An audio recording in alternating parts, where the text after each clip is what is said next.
Okay, so this is the second session in our Eco Week by ECO-UNESCO, which sort of overlaps with Science Week, which I'm sure you're probably busy with in the schools at the moment as well. So thank you for taking the time to join us. Okay, so just as a little bit background about ECO-UNESCO, you may or may not have heard of a lot about us. Well, essentially what we are is a youth organisation with a focus on environmental education. We are a registered charity. We were founded in 1986. We are one of the SDG 26 champions. You may be familiar with other organizations who are also in a similar role. So yeah, that's why it links in very nicely with this series of talks. And yeah, our aim is really looking to empower young people to take action with a strong environmental and educational focus. So we facilitate workshops and training to enable people to develop skills and the knowledge in order to do this.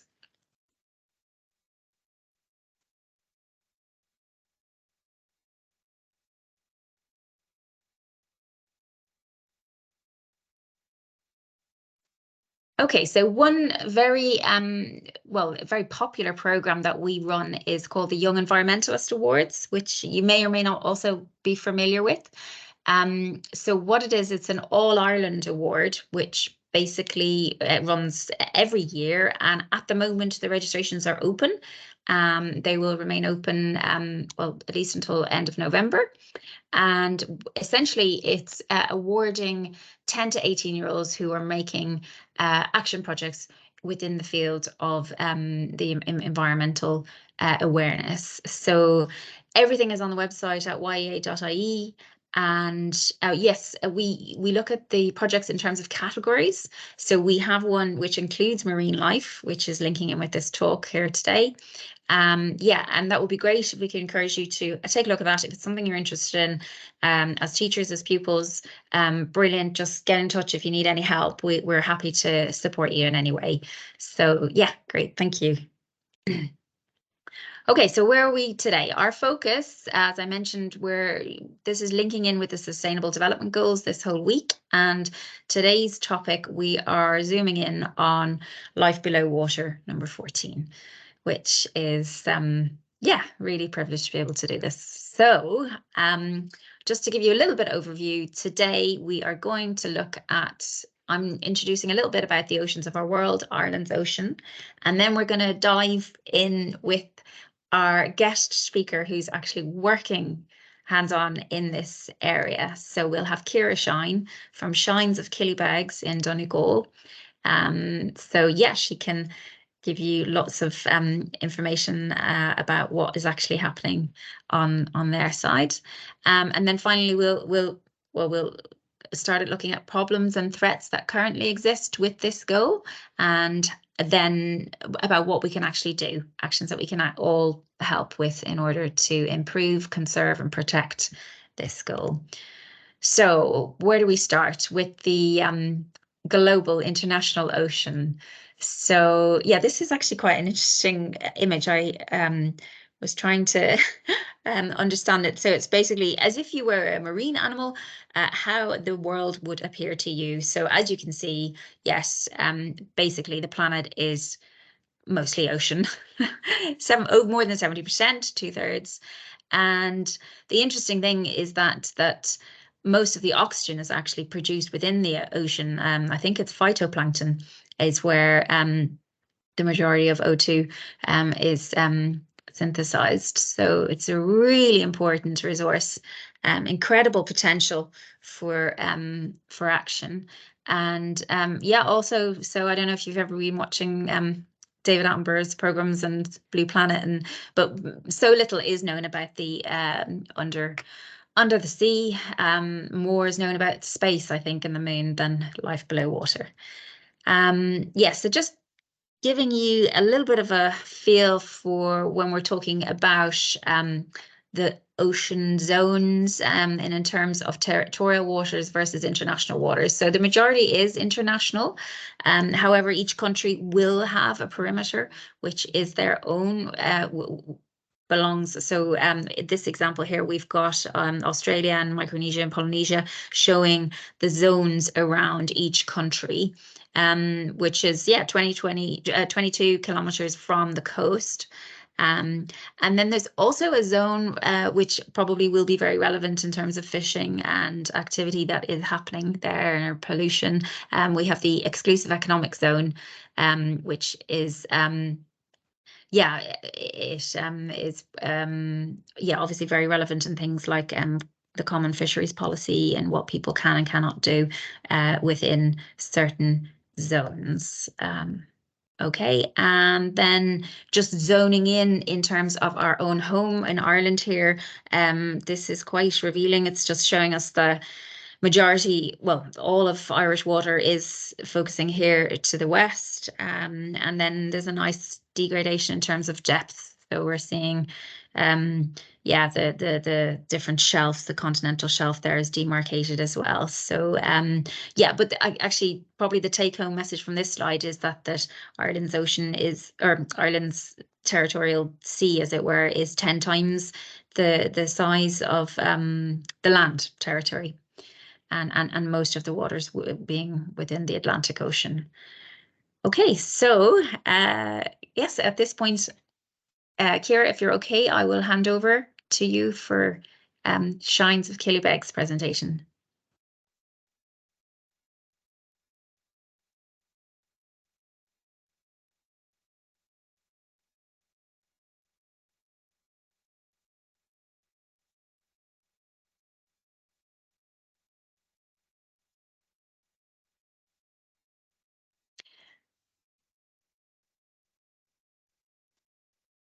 So Ciara, can you hear us?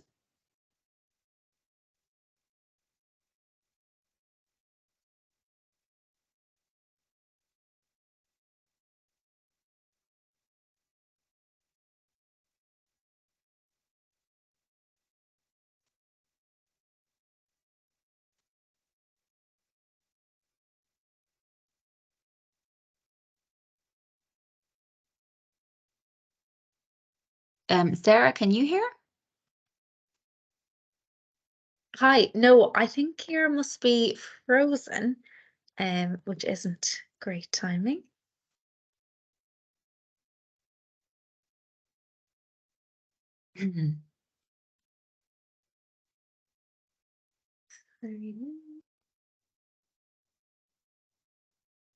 Kathy, does it make sense to continue to touch on at the end? And we'll try to kind of get Ciara back. Yeah, sure. If people can everyone else hear and see?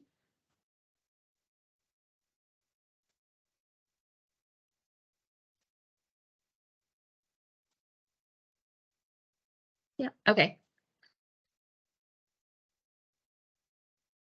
Just Yeah, on okay. Ciara's end. Okay. Yeah, I'm happy to continue then. Yeah. Great. Okay. Okay, great. So I'll skip ahead then to where are we? Okay, great.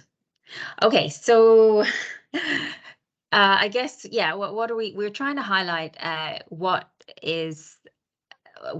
are the current problems and threats within this with this SDG 14, with this goal, and I guess so. Yeah, well, one of the main things are 4 different types of pollution. Probably what we would have picked up on there was the fishing, so things like fishing nets, and also bycatch. We had a really nice YEA project, which actually I think they're proposing to talk about catch and release. So yeah, I guess I don't know if you've become aware of, unfortunately, with large nets or nets with certain size hose and things, basically there's a lot of marine life that gets harmed, and sometimes even gets killed, unfortunately.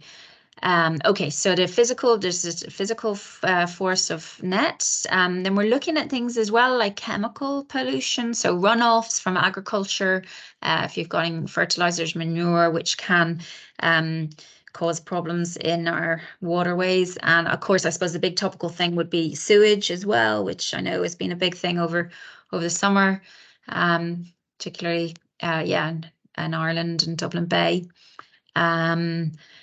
And yeah, then the third type of pollution could be coming from noise pollution. So things like interference when animals are using sonar or echolocation, which may become unclear due to human activity. And then finally light pollution. My colleague was just informing me about turtles that rely on moonlight in order to navigate for breeding, but unfortunately they've had also problems with interference. Okay, so and of course the big impact of bleaching of coral reefs from changing in global sea temperatures, which is causing coral to die, which is having adverse consequence, knock-on effects of these being extremely precious breeding grounds for all kinds of wildlife, and we're just losing this unfortunately at the moment. But yeah, we're hoping to make some progress. Sorry, I see Ciara's back on. I'm so sorry, my entire internet system just, that has never happened before. I stopped working from home to avoid things like this. Don't worry. It's okay. Okay. Perfect. Great. So I'm very happy for you to jump in since you're working in this area and you've got hands-on experience. Would you like to tell us your story? I will, yeah. So if you'll click through the slides, is that right? Great. Yeah. Yeah, you can just click through the next slide there and I'll talk. So yeah, I'm Ciara Shine. I work in a family-based business in Killybegs. We're called Shines Seafoods, and we deal very closely with the ocean, with the fishermen, the fisherwomen, and then we have a retail seafood product. We have tuna, we have sardines, and we have mackerel. So we're involved, I suppose, in a lot of the supply chain from literally from A to Z. Z in this example being your plate, if you decide to eat any of our products.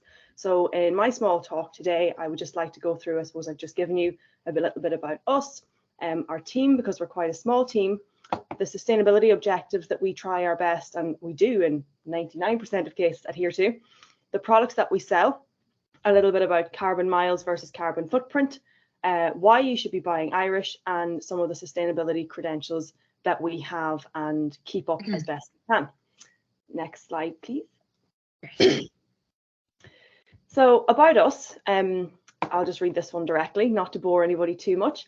We're a family-based business in Killybegs. I've already gone through this, I suppose. We sell Irish sardines, tuna, and mackerel, and it is our main aim to make the best quality Irish seafood in the world more affordable and available to the nation. So a combined of 50 years of experience between myself, my mum, and my dad, and we're passionate about the overall sustainability of the industry and consumption of seafood. So as I said, it's myself, my mum, and my dad. Obviously, I'm at the bottom of the list there, but it's not a very big list. So we're all managing directors of the company. Hey, fine. My dad works a lot on building the brand, and in particular, I should have put it on the slide there, he deals directly with the boats 90% of the time. Mum is head of new product development and tasting, which is something we all get involved in. And I deal an awful lot with marketing and the sustainability side of things, and keeping the admin of all of this stuff alive as well. Next slide, please.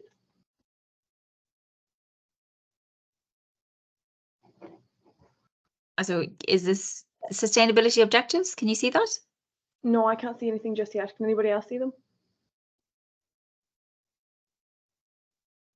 Yeah, I can see it there.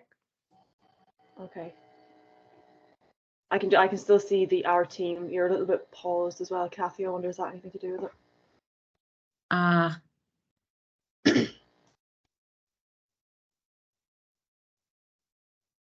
I can pull up the slides on my screen anyway and just talk through them if everybody else. Yeah, that's fine. Yeah.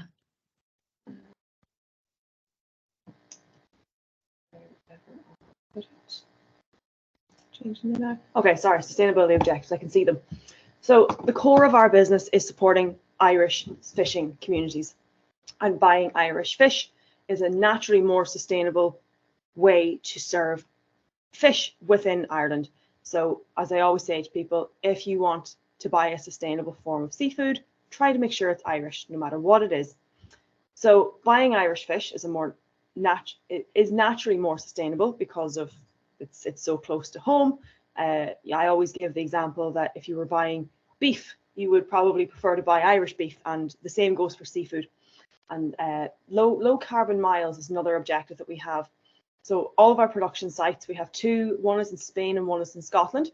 Now, people would probably say to me they should be in Ireland, and they should, but we don't have some of the facilities that we would need in order to do this, but at least they're not in the likes of Thailand and Vietnam and as far away as possible. So everything we do is about keeping low carbon miles on our products. So even though it's not, some of the production isn't done directly in Ireland, it's as close as we can make it to Ireland.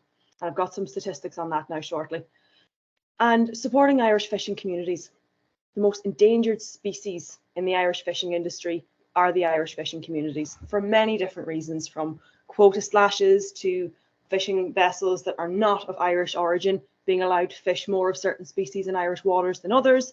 And it's actually, it's quite a political nightmare, and I don't need to go into that in too much detail, but the fishing communities along the coast of Ireland need to be supported. So by buying produce from them as well is more sustainable and supporting your local communities. Next slide, please. Might take a minute to pop up on mine. It's been slow for some reason. Yeah, so our products. We sell Irish albacore tuna. It's the first of its kind in the world, as previously all of this was exported.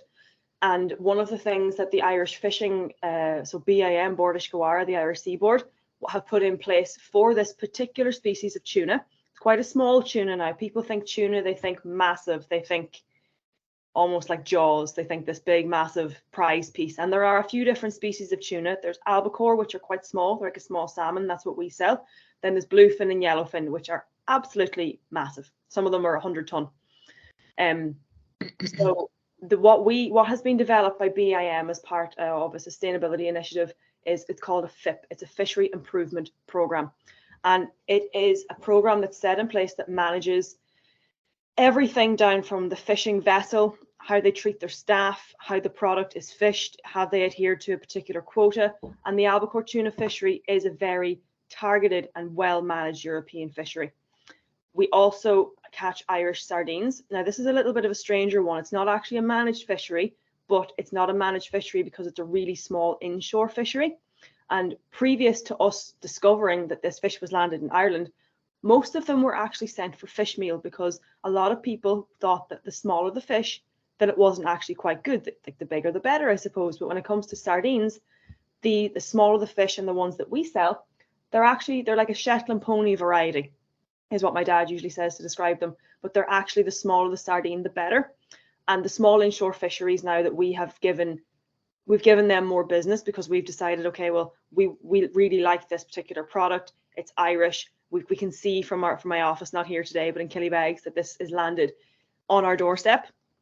And again, it's really that particular one is really supporting Irish fishing communities. We also sell Irish mackerel, which is winter mackerel, which has a much higher fat content, and it's caught off the coast of Ireland, and it's caught around Scotland as well, and it's really highly sought after. I don't have a slide on that particular one, but we can move to the next one there, please, and thank you. So carbon miles and carbon footprint. I don't know, is there any textbook meaning for these? But basically, a carbon footprint is something that I think most people are familiar with. And I suppose it generally refers to how many carbon steps have been put on a particular product. I use the term carbon miles because it's an easier format for me to equate how much mileage has been put on any of my products. So it's just a little bit easier for us to manage. So just to put it in perspective to you, now I know some of our listeners are probably not as interested in some of these statistics as I am, so I'm going to try and keep it as as simple as possible. So we have some of the lowest carbon miles of any other retail product on the shelf. So if you got your regular tin of tuna, that if you eat tuna or sardines or mackerel, that anybody would buy on a supermarket shelf that isn't the Shines brand, you can nearly be guaranteed that there's anywhere between 10,000 and 15,000 kilometers on that product from the moment that it was caught and packed and processed and brought back to Ireland. Whereas even though we produce some of our products outside of the country, a combined average of any of our products have between 1,000 and 1,500 kilometers at absolute maximum, which it doesn't really make much sense until you try and put a figure to it and try and staticize it. And the map that I have shown there, which is similar to Kathy's map, she had the territorial waters and the different zoning maps. Some of those zones are categorized in FAO is the term that it's given. I can't remember off the top of my head what the FAO stands for. I should know. But if you just look there, if you can see, Ireland is in the top right-hand corner of that particular image that I have. Obviously, Ireland on any map looks minuscule. You have to go really searching for it. So FAO 27 is where all of our fish originates from. And there are some products on shelves that you will see that they are caught in FAO 47 or 77, and some products, which I think is completely illegal and shouldn't be allowed, will give you an option that have FAO A or B. So it's another metric if you're trying to buy more sustainably and more efficiently or more effectively, is if you're buying produce that isn't from a million miles away. So Right. Next slide, thank you. Apologies if I have a dog and I was just trying to figure out how to not let the dog be broadcast. But anyway, I'm sorry about that. She's very friendly, lovely dog. It should be broadcast. I'm sure she's beautiful. So one of the sustainability platforms that we actually use to communicate to people different things that we do, and I do have a link for it there. I don't know, is it very if it's easy to open the link or not, and don't worry if it is. So they're called ENZO. They're a relatively new sustainability initiative, and they give businesses the opportunity to promote the sustainability initiatives that they have, and they have a very simple website that you can use. So we are a part of the ENZO platform, and on our platform we speak about our business impact, our trading impact, our environmental impact, and our social impact. And excuse me, these headings translate as the different things that we do in these different areas to be sustainable and to act sustainable, down to our trading impact. I think the detail that we give on that one is we use a central distribution chain, so we don't have loads of vans on the road adding to any more higher emissions than necessary.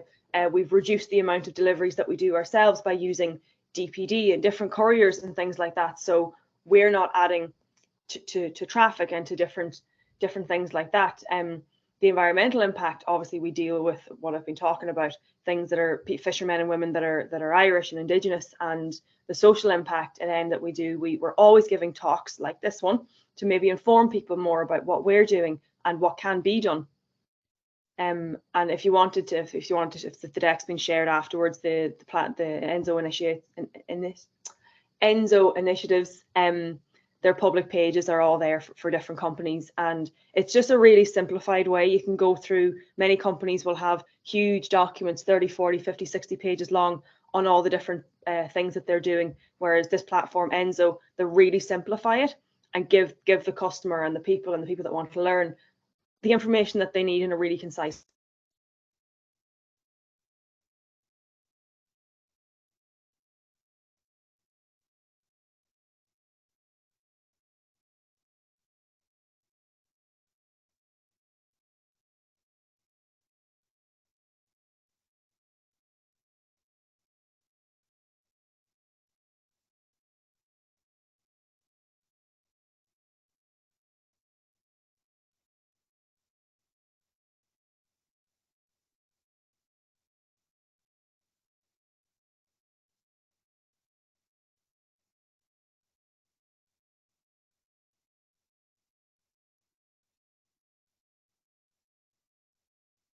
Okay, Sarah, can you hear Ciara? Nope, I think that's her gone again there, yeah. I'm back, sorry. No. Sorry. This keeps coming up. We'll let you back in again. I don't know what's going on with it, but anyway, I'm ready for the next slide if you are, please. So yeah, I suppose this one's a little bit self-explanatory. Why Irish? So yeah, if you are ever in doubt, wondering if a product is sustainable or not, one of the really, really easy things to do is to look for that Board B, a quality assured mark. And I know that's more in keeping with meat, but look where it's processed, look where it's produced, look to see if they have any credentials that actually mean something to you or that you've heard of before. So yeah, if it's good for the environment, then just buy Irish, whether you're going to your local farmer's market, whether you're buying our products on a shelf, whether you're looking for something else. It is the really, in my own personal opinion, the easiest way to be sustainably conscious when it comes to your shopping, let's say. And in particular to the topic of this, our seas and our oceans, of course, buying things from around our own oceans is more sustainable. Even better if it's caught by an Irish fisherman or fisherwoman, because as I mentioned on briefly, there's a lot of fishing vessels that have higher catching capacity in Irish waters than the Irish fishermen and women do themselves. Will you pay more for Irish products? In some cases you will. And why, you may ask, are some of our products more expensive than others? It's because it's not made in Vietnam, it's produced in Ireland. Everyone that works in our production lines are paid a fair European minimum wage at minimum, and many of them are paid more than that. And the sustainability isn't just a piece of paper, it goes much further than that. It needs to be the entire supply chain. So some certifications, and I know this could get very complex, so I don't go into it too much, some levels of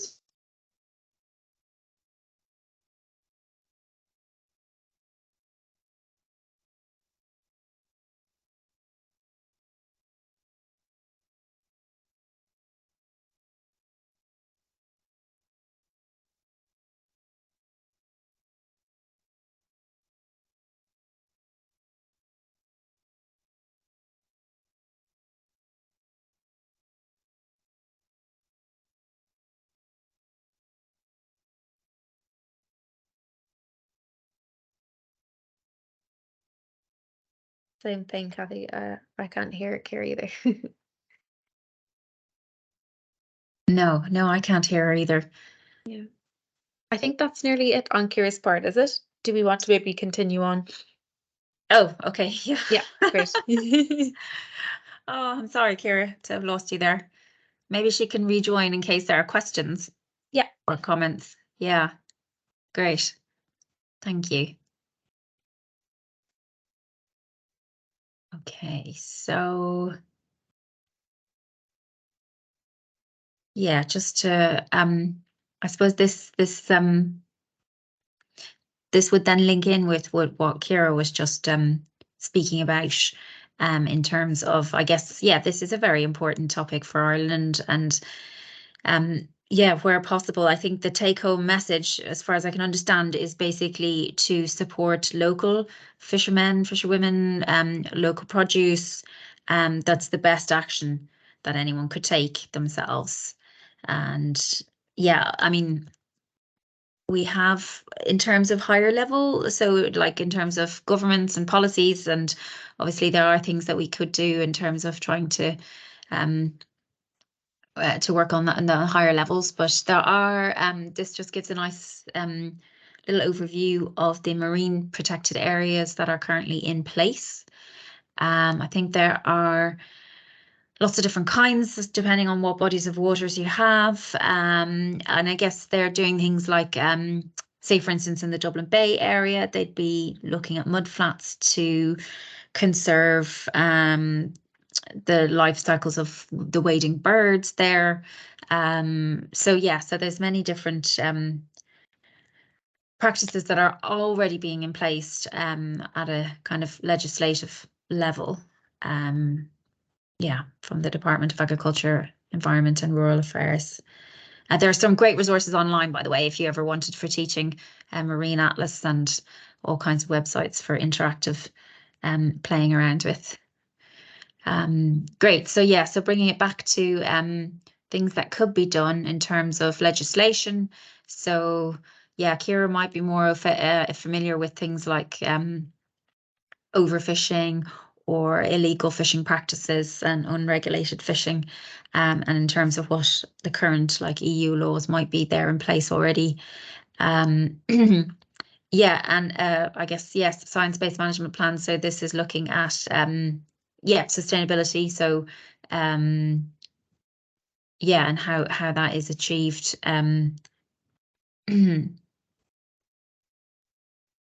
Yeah, Ciara's back.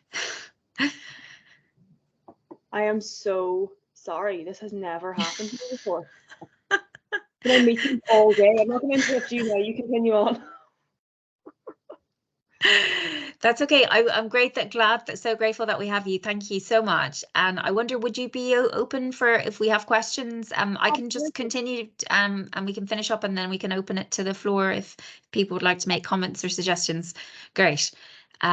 So yeah, so coming back again to the local fishermen. So yeah, trying to advocate for incentives, and then finally what we can do as individuals. I guess, yeah, well, like things that may come to mind are supporting local charities. Yeah, the concept of not buying bottled water, I think, also is quite an important one if it can be something we could choose to practice. And particularly, I know the beaches have had a lot of unfortunately, a lot of waste pollution. So some of our projects from YEA, where people are reclaiming plastic from shores, turning it into, upcycling it into mosaics, you know, making art projects as a result of what they find, which can be really quite interesting and fun thing to do and positive.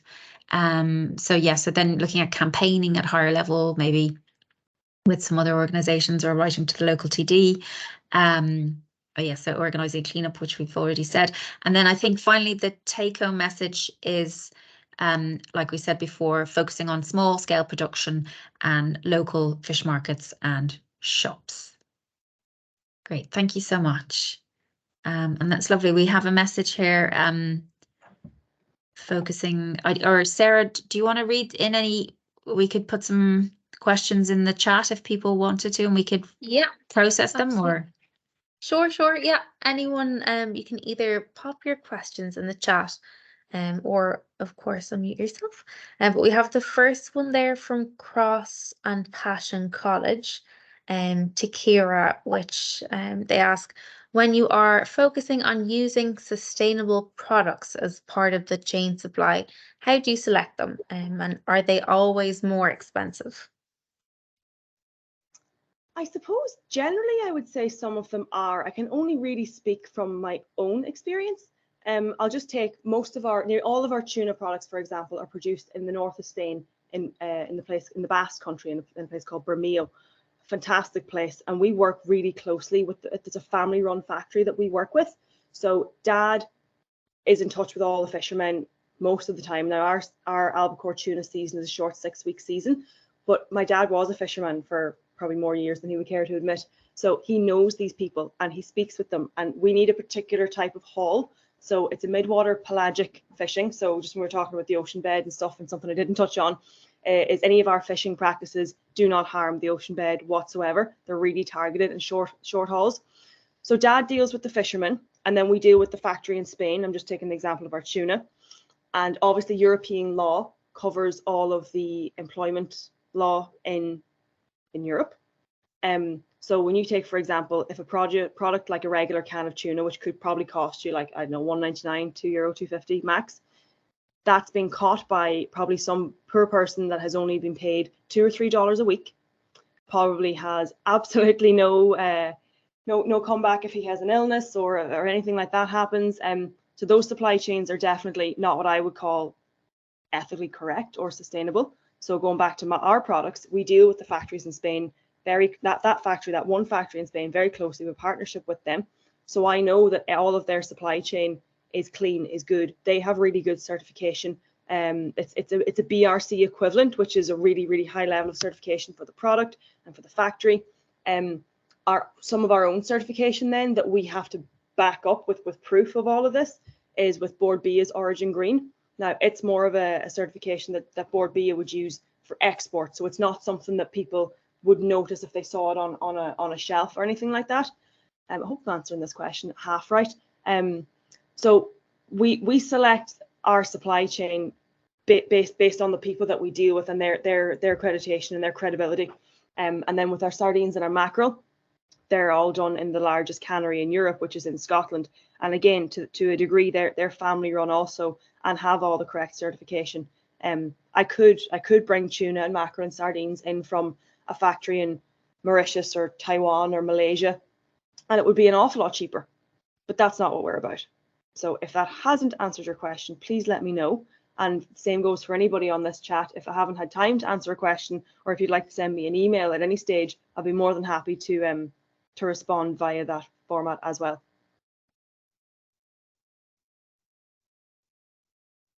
Thanks, Ciara. Does anyone else have questions in the meantime?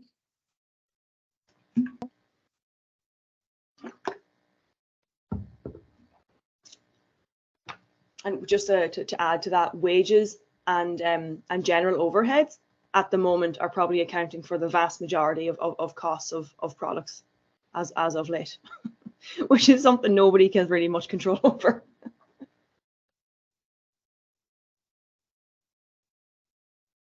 Here we did get a question in before this session, and it was specifically on ghost fishing, and if that was kind of an issue for you, or what you kind of do about it, I suppose, to try to combat that. Ghost fishing, is that what it was? Yeah, I'm not sure if didn't know that's a what that very popular term. Yeah, it's basically because I looked it up as well, when like nets and everything and fishing gear basically continues to fish. So it's kind of in the ocean or in the sea. Yeah. Yeah. Well, there's probably a few different types of ways of answering that. So there's a few different types of fishing.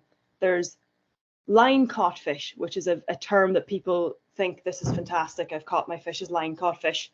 But there's 2 or 3 different types of line fishing. There's line and pole, which is one person, one rod, possibly plenty fish, depending on the amount of hooks. And it is probably the most low impact way of fishing.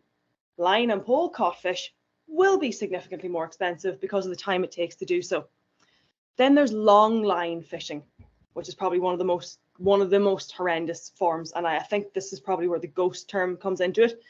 That is where you will have miles and miles and miles of lines, long lines just laid out with loads of hooks and loads of bait. And those lines don't care what they catch. They will catch anything and everything. And the mortality rate of that is nearly 90 to 100%, because the fish are left, the lines are left out for hours and hours, sometimes even days. So when they're all pulled in, there's anything and everything. It's not targeted whatsoever. So I'm assuming when you said that that's when the lines continue to fish, that they're just being left there for that reason. Now, hopefully, if anyone goes and Googles this afterwards and finds out that it's not relative to the term ghost fishing, then that's fine. I'm going to look it up myself afterwards as well. Then there's demersal trawling, which is where a net will just be dragged behind a boat for miles and miles and will take everything. It'll disrupt the seabed. It'll catch everything, anything and everything that comes in its way. And again, high mortality rate. And this nonsense of people saying, oh, we throw the fish back in that we caught, that's only applicable depending on how short a haul it is. So for example, we use mid-water paired pelagic trawling. So it's 2 boats with a net between them, but they're using their sonars all the time. And our albacore tuna fish in shoals. So when I say it's a targeted fishery, they'll be looking at their sonars. They'll say, there's a big shoal of albacore tuna now. They'll put the net out between the 2 boats and they'll pull the net back. They'll close it. They'll bring it in. They may only be out for an hour or 2 max per shoal, depending on where they are, how much they catch. Once they catch their quota, they've got to come back in again anyway. And a lot of these boats are kind of small-ish, so they wouldn't be able to hold mass amounts on the ships anyway. So because that's a really short haul, if there is any bycatch, and because it's a targeted fishery, the aim is that there's very minimal bycatch, they're in a position to put those fish back because they haven't been battered and bruised and dragged the length of the country and back again in a different type of fishing. So the question was how to combat that, or was it a thing?